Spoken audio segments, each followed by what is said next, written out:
今天你又不晓得要吃啥菜了哇？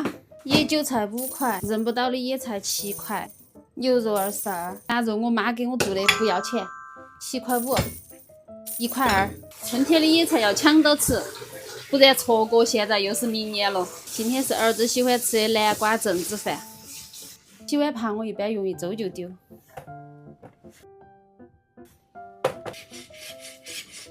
这个腊肉肥，只有拿来炒，我觉得才吃得进去。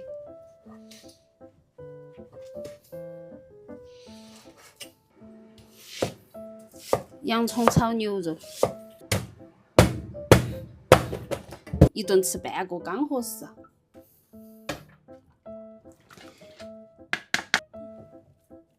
电饭锅里面放了一点点水的，只要不挨到米就可以。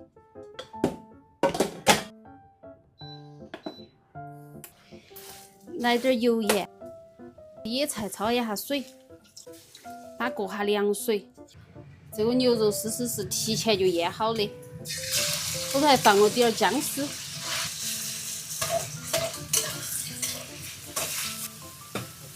洋葱，我儿子很喜欢吃炒洋葱，而且不用很多那些杂七杂八的调料，就来点盐就可以了。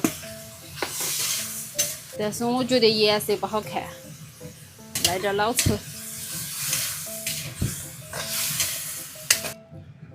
腊肉熬一下，姜蒜可可，海椒花椒，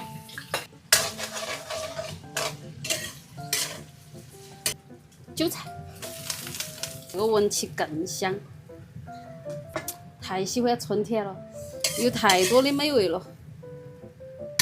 把水挤干，做凉拌我还放了点小米辣和香菜可可，这是吃火锅剩的。最重要的是要有这个蒜泥，当然还要搭配我的无敌海椒油。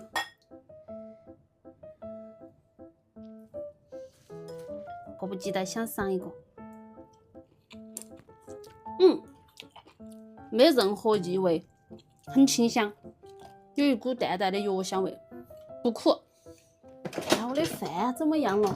啊，这个南瓜也好面，买得很好。这3个适合春天的菜。儿子吃饭。